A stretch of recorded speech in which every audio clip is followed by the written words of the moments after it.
خۆشهاتنەوە بۆ لەگەڵ ڕووداوەکاندا نکۆڵی ناکرێلەوەی کۆماری ئیسلامی ئێران نوقمی قەیرانی قوڵ و ئاڵۆزە وەک شیکەرەوەش ئاماژەی پێدەکەن لە هەر لایەکەوە دەسەڵاتدارانی ئەم کۆمارە ئیسلامیە بیانەوێت پەردەپۆشی بکەن بە شێوەیەکی جیاوازتر لەوەی پێشووی لە شوێنێکی ترەوە سەر هەڵدەداتەوە. تاران هەر چەندێک بیوێ خەڵک زیاتر سەرکوت بکە هێندەی تر لەسەر ئاستی نێونەتەوەیی لە پەراوێز دەنرێ.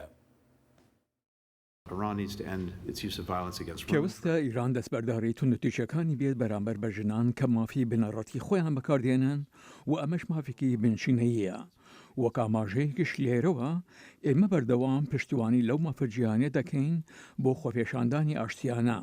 وەک دەشزانن ئێمە بریار و هەڵویستی خۆمان وەردەگرین لەوانە هێزی گەشتی ئێرشاد و ژمارەی خەڵکیشمان خستووەتە لیستی پێشلکارانی مافەکانی مرۆڤەوە و بەم هۆیشەوە سزا سەپێنراوەتە سەریان و دەسەپێنرێتە سەر هەر کەسێکی تریش ئەو هەکارێک بکات. نەتەوە یەکگرتوەکانیش جارێکی تر ئاگاهی دەداتەوە بە ئێران کە دەبێت دەستبەرداری سیاسەتی سەرکوتکارانەی خۆی بێ لە بەرامبەر خۆپیشاندانی ئاشتیانی خەڵکدا. لە ئۆفیسی مافەکانی مرۆڤ سەربەنەتەوە یەکگرتوەکان زۆر نیگەرانین لە بەردەوامی بەرسەوی توندوتیژ ئامێزی هێزە ئاسایشیەکانی ئێران دژ بە شەپۆلی ناڕەزایەکانی ئێران. هەروەها لەسەر ئەم کۆتوبەندانەی خراونەتە سەر بەکارهێنانی تەلەفۆنی مۆبایل و تەلەفۆنی ماڵەکان و ئینتەرنێت و پلاتفۆرمەکانی سۆشەڵ میدیا. هەزاران کەس بەشدارن لە خۆپیشاندانەکانی سەرانسەری ئێران و هێزە ئاسایشیەکانیش هەندێک جار ڕاستە و خۆ تەقیان لێکردوون. ڕژەمی کۆماری ئیسلامی ئێران لەگەڵ شاڵاوەکانیدا بۆ سەر خۆپیشاندەرانی ئێرانی دەستیشی کردووە بە بردومانکردنی بنکەکانی لایەنە ئۆپۆزیسیۆنە کوردستانیەکانی ئێران و بردومانەکانیش زیانێکی زۆری گیانی هەبوو بەدەیان کەس کوژراون و بریندارن. لێرەدا پرسیارێک هەیە ئەبێ بکرێ ئایا ڕژەمی ئێران ملدەدا بۆ فشارەکان لە ئایندەیەکی نزیکیان دووردا و دان بنێ بەڕاستیەکاندا. ئەحمەد ئەسکەندەری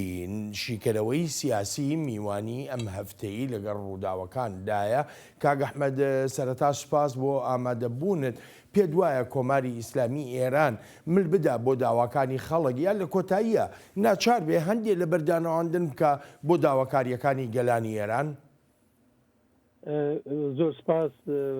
بۆ بانگێشتنکردنتان و ڕایسلااو بۆ بینەرانی بەڕێز. من پێم وایە بارودۆخێکی زۆر هەستیارە و ململانێ و کێشەیەکی گەورە کەوتوێتە نێو جەماوەرێک کە لە هەموو ئێران و لە کوردستان و کە نایانەوێ ئیتر درێژە بەم وەزع بدرێ ئیتر بەسە ئەوە 43 ساڵ تێپەڕیوە ئەوان لەلایەک بە تایبەت ڕۆڵی بەرجەستەی ژنان لەلایەکی تریشەوە ئێمە لەگەڵ ڕژیمێ بەرەو ڕووین کە ئەو دەسەڵاتەی جارانی نەماوە و دەستەگرێ بە هەموو شتێکەوە بۆەوەی بتوانێت لەسەر دەسەڵاتەکەی خۆی بمێنێتەوە. بۆیە ئەوەش کە دەبینین ڕاستە بەداخەوە خەڵکانێکی زۆر گیانیان لەدەستداوە بریندار هەیە زیندانی زۆر هەیە بەڵام سەرڕای ئەوە خۆپیشاندانەکان بەردەوامە ناڕزایەتی دەربڕین بەردەوامە هۆکارێکی تریشی ڕەنگە ئەوە بێ کە کۆماری ئیسلامی ئێران بە نەخۆشکەوتنی ڕێبەرەکەی و بۆ بارودۆخە ئابوووریە سەیرەوە کە هەیە ئیتر قەیرانی ئوکراین و ئەوانەیش با بێتە سەری هەموو ئەمانە وای لێ کردووە کە لە مەسلەی دۆستیەی ئەتۆمی و لە ئابووری ناوخۆ و لە فرۆشی نەوت و هەموو ئەوانەیشە ئەو دەست ئاواڵەیەکەی جارانی نەماوە. باشە کاک ئەحمەد بەڵێ زۆرێک لە شیکەرەوە ئاماژە بە دۆخی تەندروستی ئایەتوڵڵا عەلی خامنەئی ڕابەری کۆماری ئیسلامی ئێران دەکەن. بەڵام ئایا هەموو شتەکان هەر خامنەئیە بە دوای خامنەئیدا ئێستا کە باز دەکرێت دەگوترێت موجتەبای کوڕی دێ ئەگەر موجتەباش نەبێت لەوانەیە خامنەئیەکی تر بێ مانیان نەمانی خامنەئی چ شتێک لە ڕاستیەکان لە ئێرانە ئاگۆڕێ؟ دەزانیت چۆنە خامنەی ئەگەر بمرێت تازەی تر ئەو نەوە و ئەو جیلەی کە لە شۆڕشی ئێرانی بوو وە خۆیان زیندانی سیاسی زمانی شاو بوون و لە کاتی شەڕی ئێران و عێراقا شتێک بوون ئەوە نامێنێ کوڕەکەی ناتوانێت نە لەباری ئاینیەوە لە لەباری سیاسیەوە جێگرەوەی ئەو بێ بە نەمانی ئەو وەکو بینیمانە لە عێراق زمانی شا هەموو دیکتاتۆرەکانی تر کە دیکتاتۆرێ لا ئاچێ ئیتر هەموو جەمسەرەکان لە دەست دەرەچێ بەڵێ هێزی چەکدار هەیە بەڵێ سپای پاسداران و ئەرتەش و هێزە سەرکوتکەرەکان دەمێننەوە بەڵام ئەوەی کە هەموو ئەم گریانەی بەیەکەوە دەبەستەوە وای دەکرد یا ئێستەی وا دەکا کە بتوانێت وەزعەکە ڕابگرێ شخصی خامنەیە یەکێ لە کارە هەڵەکانی ئەو کە کردوویەتی وەکو هەموو دیکتاتۆرەکانی مێژوو ئەوەیە ئەوەندەی دەسەڵات لای خۆی کۆ کردووەتەوە کە بە نەمانی خۆیان بە لاوازبوونی ئێستا معلوم نییە بەڕاستی لە چ بارودۆخێکایە بەڵام ئەوەندەی هەیە نەخۆشە ناتوانێت کۆنتترۆلی بکە کوڕەکەی بێگومان ناتوانێت بێتە جێگای باوکی بەو شێوەیە کە ئێستا هەیە. بەڵێ کاک ئەحمەد شۆرشی ژینا لە ئێران بەردەوامە وا بۆ نزیکەی 15 ڕۆژ دەچێت ڕاپەڕینی گەلانی ئێران درێژەی هەیە لە دوای ئەم 14-15 ڕۆژە یعنی پێت وایە ئەم ڕاپەڕینە بوو بێتە خاوەنی بەرنمەیەکی گشتگیر بۆ هەموو ئێران بەپی ئەو دروشمەی کە بەرز کراوەتەوە مەرگ بۆ کۆماری ئیسلامی ئێران؟ بەڵێ ئەو جارێ یەکەم بە بۆچوونی من مردنی ژینا و ئەوە شانازیە بۆ ئێمە کە لە کوردستانەوە ئەمە ڕوویداسەر ڕایەوەی کە ئێمە ژینامان بەداخەوە لە دەستدا بەڵام من پێم وایە مێژووی ئێران ئیتر بە پێش کوژرانی ژینا و پاش کوژرانی ژینا مەزەندە دەکرێت ئێستا ژنان بەم دروشمە ژیرانەوە ژیان ئازادی ئەوەندە هاتوونەتە مەدان و کارێکی وایان کردووە کە بۆ یەکەم جار کەسی وا هاتووەتە دەرەوە و خۆپیشاندانی وا و ناڕزایەتی وا دەرەبردرێ کە ئێمە پێشووتر نمونونەکەیمان نەبینیوە بۆیە بەڵێ من پێم وایە جێگای ئومێد هەیە تەنانەت هیوادارم وای لێنەیە تەنانەت ئەگەر هێزە چەکدارەکان بە تەواوی دەست بکەنەوە و تەقە بکەن لە خەڵک و وەک دەڵێن گۆمی خوێن بخەنە ڕێ لە شەقام و خیابانەکانی تاران و کوردستان و شارەکانی تر دیسانەکەش ئەم ڕژی ئەم سەرهەڵدانە دێتەوە زیندوو دەبێتەوە و ئەم جار وەکو جارەکانی تر ناتوانن وەک عەرزم کردی نە ئەو ڕژیمە و ڕژیمەیە ناو خەڵکە ئەو خەڵکەیە گەنجانێکی لە ئێران پێیان دەڵێن لە دایکبووانی دەیەی هەشتا ئێران واتە ئەوانەی کە لە دوای ساڵی 2000ەوە لە دایک بوون ئەمانە مەدان چۆڵ ناکەن. بەڵێ کاک ئەحمەد من دەگەڕێمەوە بۆلات ئەم خۆپیشاندان و مانگرتنانەی ناو ئێران بە شۆڕشی ژینا ناودێر دەکرێت شۆڕشێک کە لە کوژرانی ژینا ئەمینیەوە دەست پێ دەکا بەڵام وەک پسپۆر جەختی لێ دەکەنەوە لە ناوەخنی ئەم شۆڕشەدا ڕەهەندی زۆر گەورە هەن.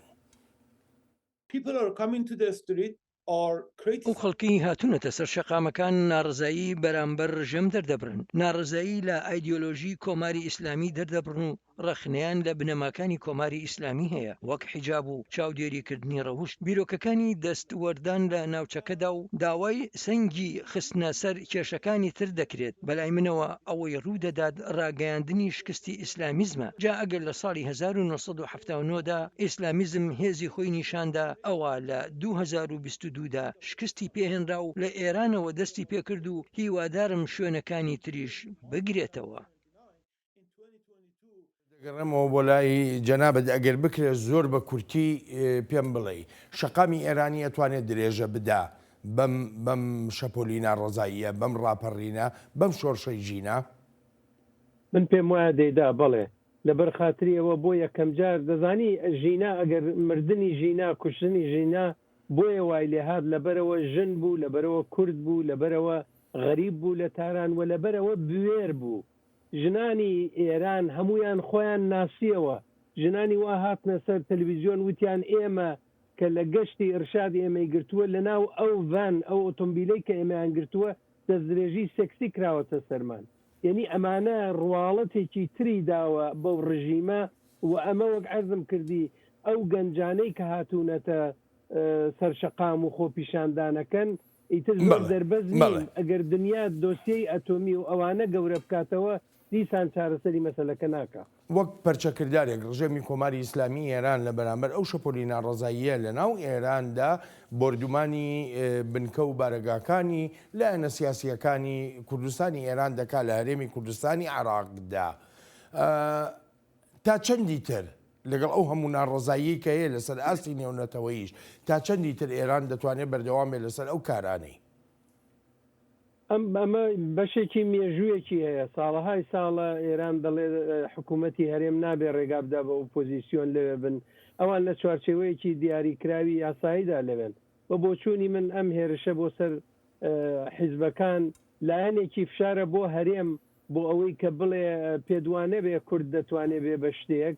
ئێوە دایمە بەشێکن لە عێراق و ئێمە پێمان خۆش بێت دەتوانین وەزاکەتان لێ تێک بدەین جگە لەوە لە بارودۆخی ئاڵۆزی کێشەی دروستکردنی حکوومەتی تازە لە عێراقیش ئەمە گوشارێکە بۆ سەر هەرێم کە ئێوە دەبێ بەرژەوەندی ئێمە بپارێزن بەڵام کێشەکەیان ئەوەیە ئێستا ئێران ئەڵێن زەحمت نەبێ قوربان تۆ لە ناوماڵی خۆ تا کێشەت هەیە جارێ ناوماڵی خۆت کێشەکە جێبەجێ بکە جا ئەو وەختە دەتوانی بێ ئەم فشارە بۆ ئێمە بێنی بەڵام مەبەستیان بەلا ڕێبردننی سەرنج لە شەقامەوە بۆ بەرەو سنوور مەبەستیان تێکدانی هاوخەباتی بووە کە لە بینی بزوتنەوەی کوردستان و باقی ئێران دروست بووە مەبەستیان ترساندنی خەڵک بووە لەوەی کە وڵات پارچە پارچە دەبێ و خۆشببختانە داوای مانگرتنێکی تریشیان کردووە بۆ ڕۆژی شەممە 1 ئۆکتۆبر کە کاتە دەی ڕزبەر و من هیوادارم هەموو خەڵکی کوردستان جوابی ئەو مانگرتنە گشتیش بدەنەوە کاک ئەحمەد دوا پرسیارم هەڵوێست و کارکردنی لایەنە ئۆپۆزیسیۆنەکانی کوردستان بە تایبەتی کوردستانی ئێران چۆن هەڵدەسەنگێنی لەسەر ئاستی نێونەتەوەی من بۆ خۆم جۆم لە هەندێک لێی بووە دەگوترا بۆ نمونە دەبواە شاندێکی لایەنە کوردستانیەکانی ئێران لە واشنگتن بوونایە لە لەندەن بوونایە لە ستۆکۆڵم بوونایە لە بڕۆکسل بوونایە بەڵام نەمان بینی بۆچی هەڵسەنگان نچیە ڕاستە ئەمە کەمایەتیە کە بڵێ ڕاستە دەبوو لە وەختی ئارامیە حیزبە سیاسیەکان فکری ئەمە بکەنەوە دەبوو ژوورێکی بیرکردنەوەمان ببێ کە نەیان بووە بەداخەوە دەبوو هێزەکان کۆمیتەیەکیان ببێت و هێڵێکی تەلەفۆنی سووریان بوێ کە خێرا دەستیان بە یەک ڕابگا بەداخەوە نەکراوە سەرڕای ئەوەش من پێم وایە بێمەیلیەکی لە ئاستی نێونەتەوەی هەیە کاک بڵێن ئەویش ئەوەیە کە من گومانم هەیە دیتنی دیداری بینی ماکرۆن و ڕئیسی لە نیویۆرک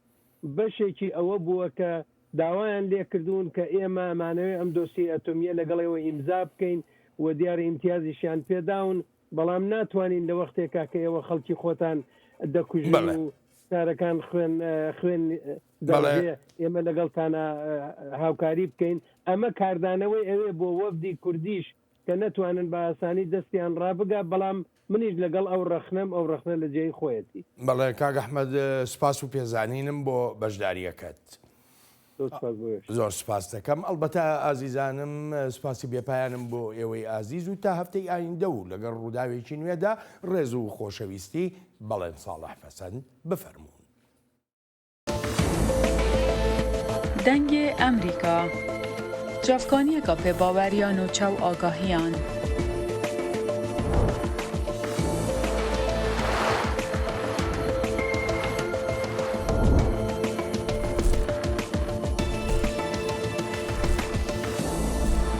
برای مالپەر و پلاتفۆرمên میدیا civakîya dengê Amerîka bala xwe bidin pêzanîn û nûçeyên cîhanê.